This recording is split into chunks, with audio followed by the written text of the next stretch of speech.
we'll dive into website communications. So your website visitors are going to be coming during this pandemic, more importantly, to find out what's the latest with your operations. We had a lot of customers we had to move very quickly with updating their operational hours. Some were closed. We needed to put that notification out that they're not open. Some were tweaking their hours pretty radically, opening later or closing early. So people were running to the websites in mass numbers, more than we've ever seen before when we track the traffic. And those websites needed to be prepared to give those people that information right up front or direct them to the right place. So your website is the first point of attack, if you had to look at it, with this pandemic and covering and controlling this communications. And it will help you continued success in keeping your business operational. Nothing worse than someone thinking that you're not operating or closed. So let's dump into some of the best practices. Now, a lot of the terminology utilized in what people would say computers or computer science or IT technology is pretty simple. It's pretty straightforward, and some of it's borrowed from terminology used in other industries. So when it comes to a website, there's this thing called above the fold. And in the old days, a newspaper, when you folded a newspaper in half, they always had the headline at the top. And when the newspaper was folded in half, there was other news obviously below the fold of where the paper folded, but above the fold had to be the headline to capture an important picture or information, the index as to where to get to. So when we talk about above the fold for websites, and websites include mobile versions of those websites, you want information above the fold. So I did a little screenshot here, and pop in there. This is Overtown's website. And at the time, and still is important, we had a professional development workshop. They have a lot of different workshops that they do throughout the year. And it's important that when the site visitors hit the site, that the content that we want them to be aware of is above the fold. Many people put a lot of stuff on their websites that are not above the fold. And where you learn where it folds is you really have to look at your website more than just one view. This happens to be what we call a 1920 by 1080 view. So on screens that are above the fold, that's where it starts. But screens that are, let me see if I got one here. Like on a mobile, the fold is in a different place. The fold is here.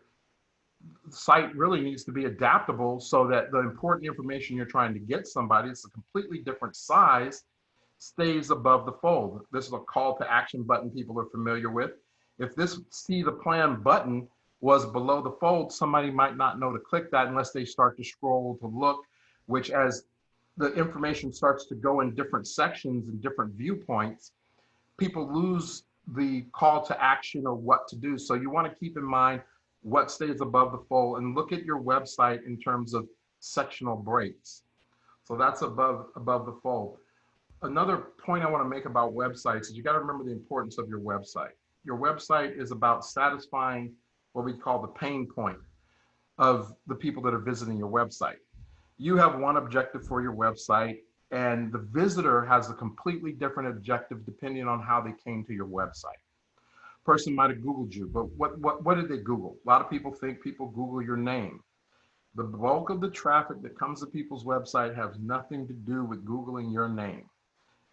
If they knew who you were already, they probably have other ways to get to your website. So it's these strangers that are looking for something very specific when they hit your website. So your website, and particularly your homepage and above the fold, needs to satisfy that site visitor so they get to what they need to get to immediately without having to guess of what to do on your website. On the OCYC website, you saw what amounts to a banner section. Now is the time to get your banners on your website updated. Don't have old content from 4 years ago, 3 years ago, and sometimes now we're living 3 weeks ago. Keep it up to date, keep it fresh, change it.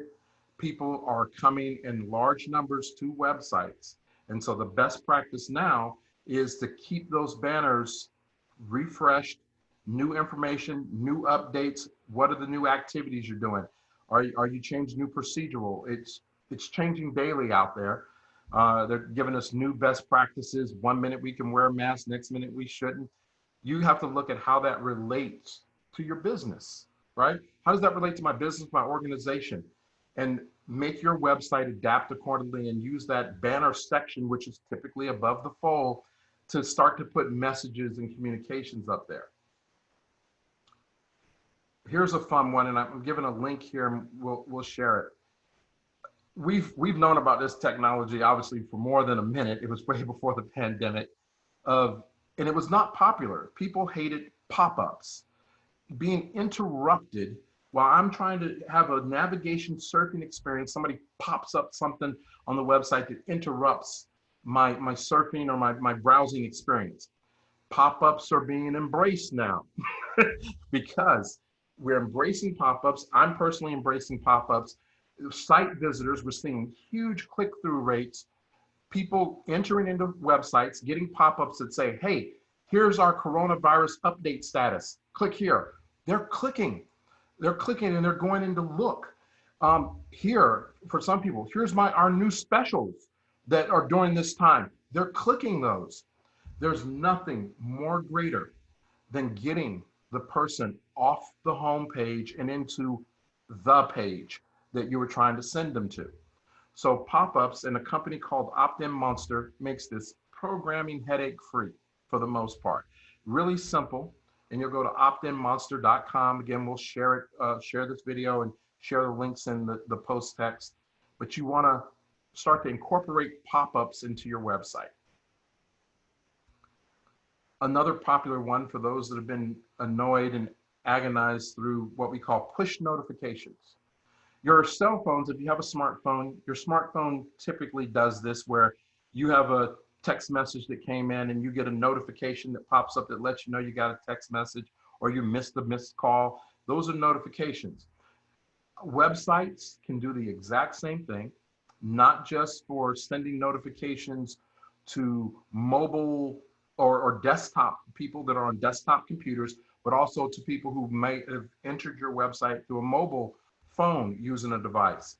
Let me tell you what these notifications do. Somebody enters into your website, you get a pop-up that says, hey, would you like to receive notifications from this website? Guess what we're seeing now too? Record-breaking, blow my mind. That's why I'm losing my hair, wig off, back. We are seeing people opt in where they were closing these boxes. Get that out of my face. Don't allow. I don't know. Where's the Xbox? They were trying to close them out. Now people are opting in at a higher rate ever than before. Why? Because maybe you changed your store hours. Maybe they frequent your business so that they need to know if something changes. Maybe you were out of a certain product or out of a service shut down. They want to be the first to know. Forget about email marketing here for a minute. That's powerful in itself. Push notifications trump email marketing. Why? You know what the open rate of a push notification is? 100%. Why? Because it's invaded almost like a text message in the person's browser, on their device, on their phone. It pops up, it push. When you're ready to push the information out, they're getting it timely. Push notification must be implemented. It's completely a best practice right now. We saw over the years, we implement the technology, we get, here and there, you look at your database, you got about 25 people. The real good ones do about 50 or to 100 people. This thing is building up to hundreds that are visiting websites and they're wanting that information. So the company used to be called Push Crew that we recommend. They now are VWO.com. They affordable all the way from free. Most of the stuff I'm telling you about either has very low cost opt-in, subscriptions, or even free. Look for the free. A lot of these companies, and I'm jealous because I'm paying out the nose. A lot of these companies are giving away these services for 60 days, 90 days. So maybe it's something you don't use long-term. Exploit, look for it. They're making these offers and getting you in without credit cards and signing you up. So push notifications. The last thing I'll touch on here is landing pages and what a landing page is. And a few minutes ago, I said, get them off the home page and get them to the page. I said this to another group and someone said, you mean the landing page, right? Yeah, the landing page, the page, a page, other than the home page is what I mean. And the terminology landing page, I wouldn't overcomplicate it if I was you. I don't overcomplicate this. This is really simple. They just like a landing strip on an airport. They took off from someplace and then they had to land in the place that they landed in. The landing page is the same thing. Of course, landing pages have a lot more different objectives if you do it smartly. So they're going to take off out of social media and they saw a link that promised something. Off they go. When the browser refreshes, their device refreshes, they've landed on the landing page. What really makes an effective landing page, and we're going to talk about this with some other stuff about engagement later on in the presentation, is what really makes an effective landing page is the fact that you are capturing and collecting data on that page, that you're not just letting a person land on a landing page, but that landing page has tracking data, marketing pixels, all this incorporated, or lead capture forms, or better yet, links to other pages. That's the goal here, is to keep the person moving around in your site, collecting information, because as they move around, and if you're tracking properly, you will collect very powerful information about what the intent of that website visitor is.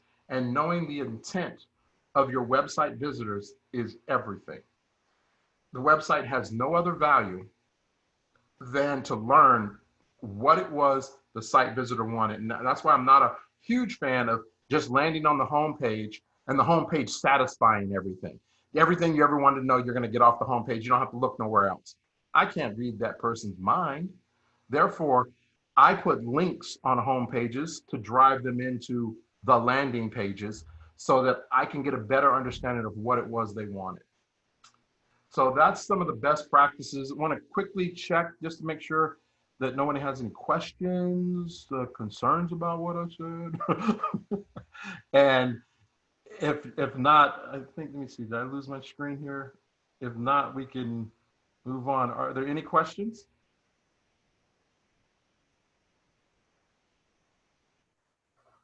Not going once, not going twice. I'll keep moving on through, no problem.